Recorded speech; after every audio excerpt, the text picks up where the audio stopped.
lè yé a. Àkókò, àkókò, àkókò, àkókò, àkókò ọ̀rọ̀ náà mà ti dé o. Ará ilé èrò ọ̀nà tètè máa bọ̀. Wá gbọ́rọ̀ ìyè kó lè yé. Everything called recession will never be your portion in the name of Jesus. Àkókò, àkókò, àkókò ọ̀rọ̀ náà mà ti dé o. Ará ilé èrò No, but you are a liar. I will pull you down. Shall be well with you. Á dára fún yín. Àkókò, Àkókò, àkókò, àkókò ọ̀rọ̀ náà mà ti dé o. Ará ilé. Mo rí rẹ̀ gbà o. Àsálẹ̀ agbára jíǹde, àsálẹ̀ agbára jíǹde, agbára tó ti Jésù Olúwa dìde nínú òkú tójú ti eléni ní àtolùfisùn. Ó fẹ́ jí ohun rere gbogbo tó ń tò gbé àtèyí tó ti kú dìde láyé tiẹ̀ náà. Lásálẹ̀ agbára jíǹde ọjọ́ Friday kejì lóṣooṣù nípàdé ìṣòru ńlá yìí ń wáyé. Àsálẹ̀ agbára jíǹde ọjọ́ Friday tó ń bọ̀ yìí ni o ní the World Bible Church 1 Ganiyu Murana Close Ajẹ́lógo Mile 12 Ketu nílùú Èkó láago 10 alẹ́ dìdájí. Prọfẹ̀t J.B. Kúmọlúyì fẹ́ fagbára jíǹde Jésù pàṣẹ fún iṣẹ́ tó ń tò gbé àtòwò tí ò lọ déédéé àti gbéyàwó tó yadi tí ò léso ìdílé tó ń dàrú àti gbogbo ọmọ ológun táráyé ti dógògò lé láti gba agbára àjíǹde àkọ́tún fún ìṣeré àti ìsọdọ̀tun láyé gbogbo ènìyàn ẹ jẹ́ àpàdé lọ́jọ́ Friday tó ń bọ̀ yìí ní the World Bible Church 1 Ganiyu Murana Close Ajẹ́lógo Mile 12 Ketu nílùú Èkó. Prọfẹ̀t J.B. Kúmọlúyì lolúwa máa lò láti sọ ire ayé rẹ jí padà lórúkọ Jésù gbogbo ènìyàn ẹ máa bọ̀ fún ìwádìí 08036297770 tàbí 08056559500 Jésù Kristi lọ́lúwa. Immortal and invisible God, Àìkú àìrí Ọlọ́run. the beginning and the end. Ìbẹ̀rẹ̀ ohun òpin. We say thank you A sọ wípé ẹ ṣé for the beginning of this program láti ìbẹ̀rẹ̀ ìpàdé yìí up to today. títí dòní. Let your name be highly exalted. Kí orúkọ yín kó di gbígbéga gidigidi. As we are about to eat manna from heaven, Bí a ti fẹ́ bẹ̀rẹ̀ sí jẹ mánà láti ọ̀run. every uninvited spirit, Gbogbo ẹ̀mí tá ò fìwé pè let them be consumed with Holy Ghost fire. kí iná ẹ̀mí mímọ́ kó jó wọn run. Holy Spirit, Ẹ̀mí mímọ́ speak to us in another dimension, bá wa sọ̀rọ̀ ní àrà ọ̀tọ̀. that we heal our land, Táwo ilẹ̀ wa sùn. that we heal our soul, and Táwo ọkàn wa sùn. do so in the name of Jesus. Ṣe bẹ́ẹ̀ gẹ́gẹ́ lórúkọ Jésù. At the end of this program Lópin ìpàdé yìí, or this sermon, lópin ìwàásù yìí, let all the message revolutionize our life individually. kí iṣẹ́ ìránṣẹ́ ọ̀hún kó yí ayé ẹnì kọ̀ọ̀kan wa padà lórúkọ Jésù. In Jesus' wonderful name, I pray. Ní orúkọ Jésù ìyanu mo gbàdúrà. Today, I'm going to speak about manifesting the King's glory. Fífi ògo ọba náà hàn. In the book of Isaiah 60, Nínú ìwé Àìsáyà orí 60 verse 1 to 2, ẹsẹ̀ ìkíní àti kejì. just write it down. Ẹ kàn kọ sílẹ̀ báyìí. Arise, Dìde, arise. dìde. That is the book of Isaiah 60, verse 1 to 2. Inú Àìsáyà orí 60 ẹsẹ̀ ìkíní àti kejì nìyẹn wà o. Arise. Dìde. I mean, that is tongue of command. Ìyẹn pa á láṣẹ fún wa ni. Arise. Ó ní ká dìde. It's very direct Ó lọ tààrà sọ́dọ̀ ẹnìkan to my life, sínú ayé mi to your life. àti sínú ayé rẹ. Arise Dìde to manifest His glory. láti bẹ̀rẹ̀ sí tan ògo rẹ̀ jáde. Arise. Dìde. You have been in one place for more than 20 years. Ó ti wà lójú kan ní fún bí 20 ọdún. Your ministry is not progressing. Iṣẹ́ ìránṣẹ́ rẹ kò tẹ̀síwájú. Even your family, they are not making progress. Bẹ́ẹ̀ ni nínú ẹbí rẹ ẹ ò ní ìtẹ̀síwájú gidi. The King of Glory said, ọba ògo wá wípé today lónìí o I'm commanding you. mò ń pa láṣẹ fún ọ. Said I'm saying it authoritatively, mo sì ń sọ taṣẹ́taṣẹ́. confidently, mo sì ń sọ pẹ̀lú gboyà. that today wípé lónìí o arise. dìde. Arise to move forward. dìde kí o sì máa tẹ̀síwájú. Because my glory is upon your life. nítorí pé ògo mi ó ń bẹ lórí rẹ. You don't need to look back. o ò nílò àti wẹ̀yìn mọ́. No. àwọn ẹ̀yìn mọ́. dìde. Then the second one, ìkejì wá ni pé don't forget, má gbàgbé it's possible for somebody to arise or to arose ó ṣeé ṣe fún ènìyàn láti dìde sí tẹ́lẹ̀ tàbí kó ẹ̀ṣẹ̀ máa dìde without shining. tí ò sì tún tan ìmọ́lẹ̀. But the two is coming out to your life right now. ṣùgbọ́n méjèèjì ló ń jáde sí ọ báyìí báyìí. Arise. That dìde. is one. Number two, ìkejì begin to shine. kó wá bẹ̀rẹ̀ sí ní ràn. Begin to shine. kó bẹ̀rẹ̀ sí ní tàn. The shining that will make your enemy to weep uncontrollably. irú ìtànsán ògo tá a mú kí ọ̀tá rẹ bú sí gbé tá ò lè rẹ̀. People will jealous you. àwọn èèyàn á bẹ̀rẹ̀ sí ní jowú rẹ o. How do you make it? bó o ló ṣe ṣe gan. How come? bó o ló ṣe wáyé. How do you get the glory? bó o ló ti rí ògo ìgbà. I don't know. kò yé mi náà. I don't know. kò yé mi. I just find myself níṣe ni mo Inside the bára glory. mi nínú ògo náà. inside the glory. nínú ògo náà. Who is the King of glory? táwa lọ bá ògo náà. I don't even know him. ní ìmọ̀ Physically, lójú ayé I cannot describe him. mi ò lè ṣàpèjúwe rẹ̀ ní àfojúrí. It's indescribable. kò ṣeé ṣàpèjúwe. The King of glory ọba ògo náà told me ó wí fún mi pé I should rise up wípé kí n dìde and begin to shine. kí n sì bẹ̀rẹ̀ sí ní tàn. And you will see all over the world, a ó sì rí ògo náà ká gbogbo àgbáyé.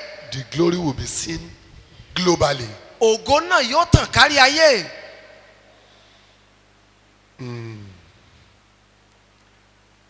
Number three, ìkẹta níbẹ̀. for your light has come. nítorí tí ìmọ́lẹ̀ rẹ ti dé. For your light has come. nítorí ìmọ́lẹ̀ rẹ dé. If you are under my voice this morning, tí o bá ń gbóhùn mi ní òwúrọ̀ yìí. your light, ìmọ́lẹ̀ rẹ. what is the meaning of light? kí wá ní ìtumọ̀ ìmọ́lẹ̀ gan. You can see physical light. ẹ lè rí ìmọ́lẹ̀ tá a lè fojú rí níbí. If you off the light, tẹ bá wá pa iná yìí darkness will come. òkùnkùn á bolẹ̀. But the light of God ṣùgbọ́n ìmọ́lẹ̀ ti ọlọ́run cannot be quantified, ó là lè ṣàfiwé nǹkan kan. unquantifiable. a ò lè ṣàpèjúwe rẹ̀ a lè fi díwọ̀n. You cannot off the light ẹ of lè God. pa iná ògo ọlọ́run. No. The glory of God cannot be suddenly off. ògo ti ọlọ́run kò sẹ́ni tó lè pa. But you can off the glory by yourself. ṣùgbọ́n ìwọ fúnra rẹ o lè paná ògo tirẹ̀. By the time I go down a bit about this lecture, nígbà tí n bá sọ̀kalẹ̀ díẹ̀ sísàlẹ̀ lórí ìwàásù yìí you will understand where I'm going. obi tí mo sì ń lọ yóò yé ọ. You can bastardize your glory by yourself. ìwọ fúnra rẹ o lè ṣògo rẹ ní ṣùtá. But God's glory ṣùgbọ́n ògo ti ọlọ́run fúnra rà can never be tampered with. láyéláyé à lè dàbàrú ẹ̀. Nobody can manipulate it. kò sí ẹni tó lè ṣàyídà ògo ọlọ́run. Cannot manipulate his glory. o ò lè ṣàyídà ògo ọlọ́run. And the glory of the Lord risen upon you. ògo olúwa sì yọ lára rẹ. This is a prayer point. kókó àdúrà lèyí. He said, the glory of the Lord is upon you. ó wí pé ògo ọlọ́run yọ lára rẹ. It's already there. ó ti wà ń bẹ̀ ná. The glory is there. àní ògo yẹn wà ń bẹ̀. It's unremovable. èyí tí a ò lè mú kúrò. Heaven has already planted it there. ọ̀run ti gbìn ín ná. It's now left for you ọwọ́ rẹ ló wá kù sí. to make use of it judiciously. láti lè ṣàmúlò ògo yìí ní ọ̀nà tó dára. That is why I said you can bastardize your glory by yourself. ìdí tí mo fi sọ wípé o lè bà ògo yìí jẹ́ fúnra rẹ nìyẹn. It's already with you. ògo náà ti ń gbé pẹ̀lú rẹ. Everybody born of a woman oníkálukú ẹni tí a bí nípa obìnrin who has given their life to Christ, tí wọ́n sì ti fàyè wọn fún Jésù. they were carrying the glory. wọ́n ti ń gbé ògo náà kiri. The light, the torchlight is with them. ìtànsán ìmọ́lẹ̀ náà ó ń bẹ pẹ̀lú wọn. As they are going, bí wọ́n ti ń rìn ìrìn àjò. the light is following them. ìmọ́lẹ̀ náà sì ń mọ́ wọn lọ́nà. If you remember the story of Israelites, tó o bá rántí ìtàn Ísírẹ́lì. if you see the way God demonstrated his power, tó o bá rí bí Ọlọ́run ṣe ṣàfihàn agbára rẹ̀. it's glorious. ó ní ògo púpọ̀. There was a light ìmọ́lẹ̀ tàn before them. níwájú wọn. They walk majestically. àwọn náà sì ń yan bí ọlọ́ba. Their back bẹ́ẹ̀ ni ní ẹ̀yìn wọn very dark òkùnkùn ṣóbolẹ̀ níbẹ̀ for their own enemy. fún àwọn ọ̀tá wọn. They cannot even see themselves. ọ̀tá ò lè rí àwọn ọmọ Ísírẹ́lì. They were fighting bẹ́ẹ̀ wọ́n sì ń bá wọn jà. because the glory of God had been shifted nítorí pé a ti sún ògo Ọlọ́run síwájú. for Israelites to go in peace and harmony. kí Ísírẹ́lì kó bá a lè lọ pẹ̀lú ìrọ̀rùn àti ẹ̀rọ̀pẹ̀ṣẹ̀. The glory of God ògo Ọlọ́run was shining upon them. ó ń tàn lórí wọn. But those who are pursuing them, ṣùgbọ́n àwọn tó ń lépa wọn lẹ́yìn their enemy, àwọn ọ̀tá wọn they were in darkness, àwọn ń bẹ nínú òkùnkùn. thick darkness òkùnkùn bírímù bírímù that you can touch like this. èyí tí èèyàn lè fọwọ́ kàn. It's at the back. ó ń bẹ lẹ́yìn wọn. They were unable to see themselves. wọn ò lè rí ara wọn. They were even fighting themselves. wọ́n tẹ̀ tún bára wọn jà ìyẹn àwọn ọ̀tá. Why the light of God nígbà tí ìmọ́lẹ̀ Ọlọ́run present tí ó sì wà láàyè before the Israelites? níwájú àwọn ọmọ Ísírẹ́lì. You are a child of God. ọmọ Ọlọ́run nìwọ í You are ṣe. a child of covenant. ọmọ májẹ̀mú ni ọ́. The light of God is with you already. ìmọ́lẹ̀ Olúwa ń bẹ pẹ̀lú rẹ. So upon your life, ó ń bẹ lórí ayé rẹ. you move ó ń rìn with confidence. pẹ̀lú ìgboyà. Don't entertain any fear má ṣe gba ẹ̀rù kankan láàyè. because you are moving nítorí pé ìwọ ń lọ with the light of God. nínú ìmọ́lẹ̀ Ọlọ́run. The glory of God is upon you. ògo Ọlọ́run yọ lára rẹ. God is wonderful Ọlọ́run jẹ́ ìyanu because you are giving your life to Him. nítorí pé o ti fàyè rẹ fún. His glory is radiating upon your life. ògo rẹ̀ ń rà bàbà lórí rẹ. His glory is radiating upon your work. ògo rẹ̀ ó ń rà bàbà lórí iṣẹ́ rẹ. Number 2, ìkejì for behold, ẹsẹ̀ ìkejì nítorí náà kíyèsí the darkness shall cover the earth. òkùnkùn bo ayé mọ́lẹ̀. Darkness covered the whole world. òkùnkùn bírímù ó bo ayé mọ́lẹ̀. We are in the world of extremism and indulgence, à ń gbé nínú ayé aláṣejù àti alákẹ́rà. where people do things according to their will. níbi tí ẹ̀dá ti ń ṣe ìfẹ́ inú ara wọn. But you are a child of God. ṣùgbọ́n ọmọ Ọlọ́run lìwọ́ í ṣe. Remember that the glory of God is upon you. rántí wípé ògo Ọlọ́run ó ń bẹ lórí rẹ. Witch and witchcraft, òsùn àti àjẹ́ or the sorcerers, àti àwọn aláfọ̀ṣẹ they are working hand in hand with Satan. tí wọ́n fọwọ́sowọ́pọ̀ pẹ̀lú Sátánì. This world where you are inú ayé tí wọ́n ń gbé yìí is full of horror. ó ń bẹ nínú ewu ìdààmú púpọ̀. danger, ewu, tribulations. ìpọ́njú, That is what where we are. ibi tí à ń gbé yìí náà ń pè bẹ́ẹ̀. Full of darkness. Ó kún fún òkùnkùn He said, and deep darkness. àti òkùnkùn bíríbírí. Deep darkness. Òkùnkùn bíríbírí. That is the reason why. That is the reason why it is very, very paramount for you to give your life finally. Ìdí rèé o tó fi ṣe pàtàkì ṣe kókó fún ọ láti jọ̀wọ́ ayé rẹ pátápátá. Failing to give your life to Him, Ní kíkùnà láti fi ayé rẹ fún. you will be in darkness forever. Ìwọ náà máa gbénú òkùnkùn títí láéláé ni. Because He has said it already. Torí ó ti sọ jáde That wípé and deep, deep darkness. wípé òkùnkùn bíríbírí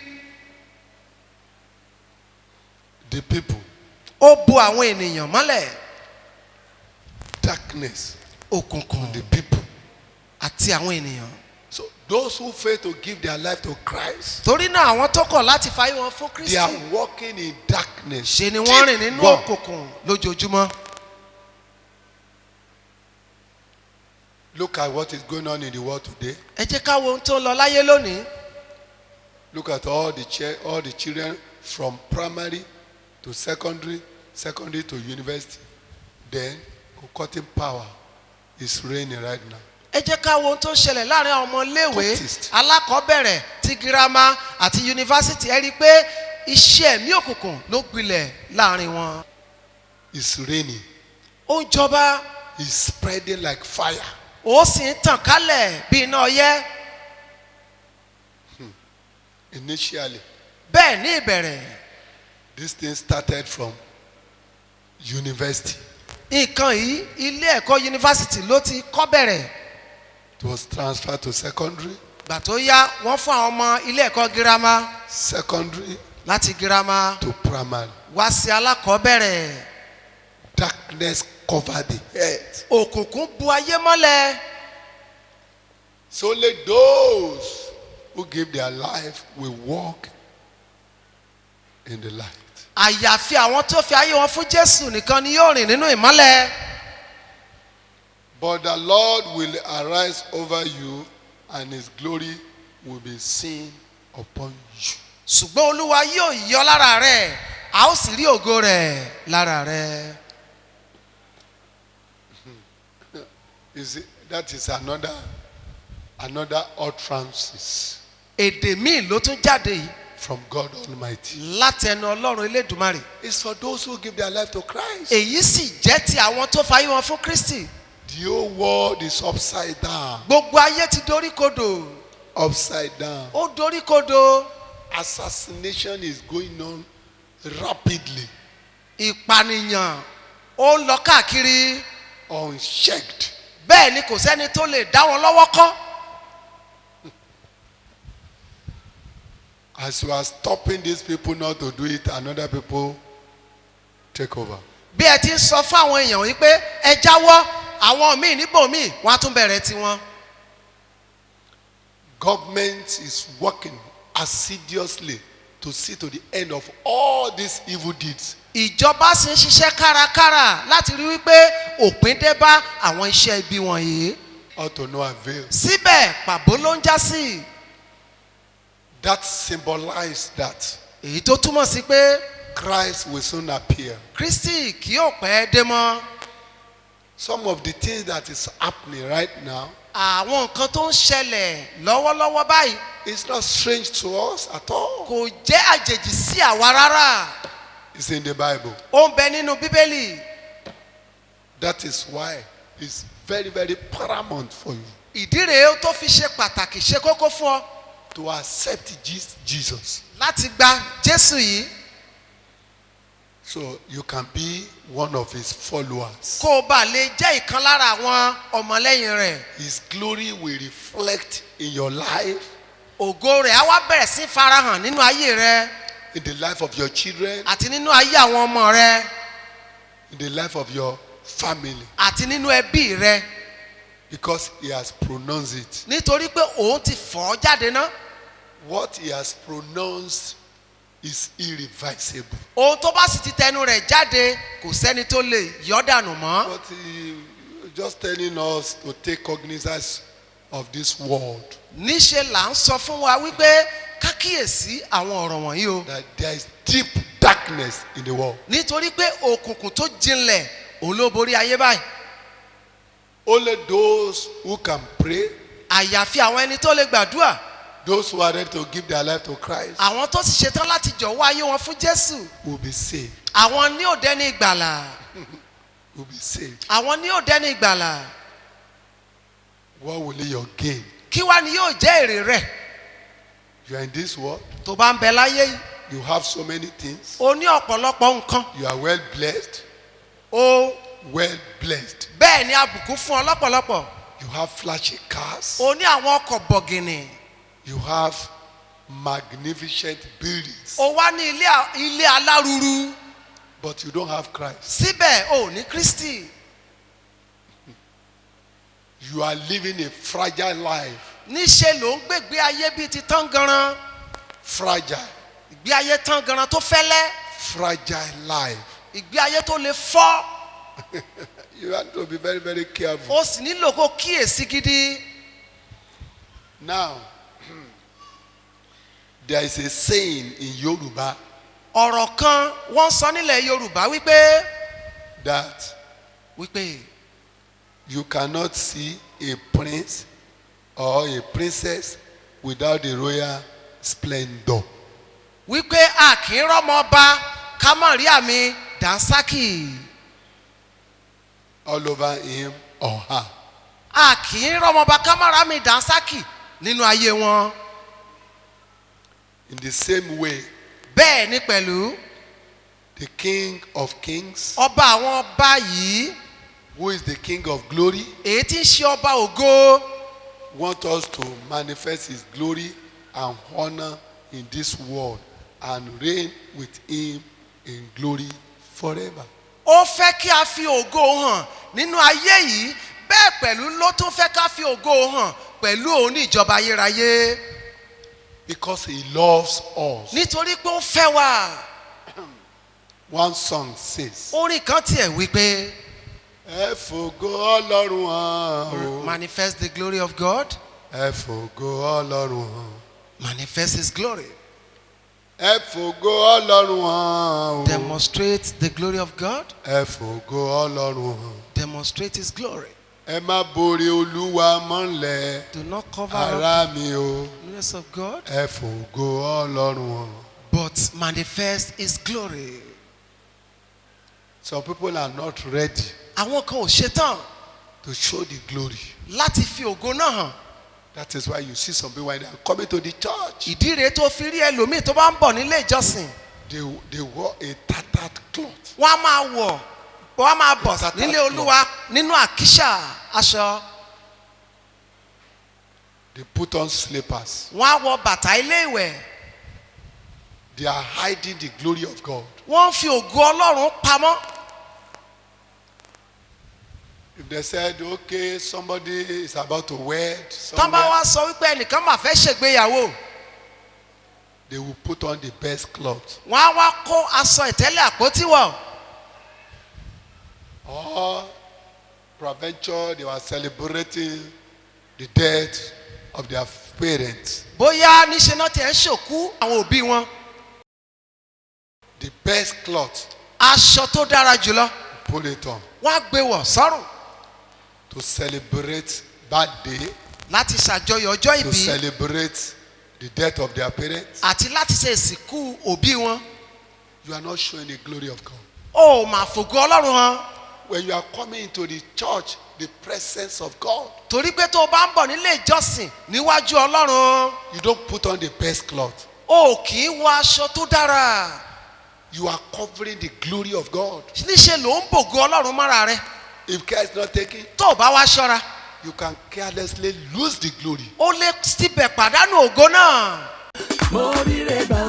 àṣálẹ̀ agbára jíǹde àṣálẹ̀ agbára jíǹde agbára tó ti Jésù Olúwa dìde nínú òkú tójú ti elénìní àtolùfisùn ó fẹ́ jí ohun rere gbogbo tó ń tò gbé àtèyí tó ti kú dìde láyé tiẹ̀ náà lásàálẹ̀ agbára jíǹde ọjọ́ Friday kejì lóṣooṣù nípàdé ìṣòru ńlá yìí ń wáyé àṣálẹ̀ agbára jíǹde ọjọ́ Friday tó ń bọ̀ yìí ni o ní the World Bible Church 1 Ganiyu Murana Close Ajẹ́lógo my 12 Ketu nílùú Èkó láago 10 alẹ́ dìdájí Prophet J.B. Kúmọlúyì fẹ́ fagbára jíǹde Jésù pàṣẹ fún iṣẹ́ tó ń tò gbé àtòwò tí ò lọ déédéé àtìgbéyàwó tó yadi tí ò léso ìdílé tó ń dàrú àti gbogbo ọmọ ológo táráyé ti dógògò lé láti gba agbára jíǹde àkọ́tún fún ìṣeré àti ìsọdọ̀tun láyé gbogbo ènìyàn ẹ jẹ́ àpàdé lọ́jọ́ Friday tó ń bọ̀ yìí ní the World Bible Church 1 Ganiyu Murana Close Ajẹ́lógo my 12 Ketu nílùú Èkó Prophet J.B. Kúmọlúyì lolúwa máa lò láti sọ ire ayé rẹ jí padà lórúkọ Jésù gbogbo ènìyàn ẹ máa bọ̀ fún ìwádìí 08036297770 tàbí 08056559500 Jésù Kristi lolúwa.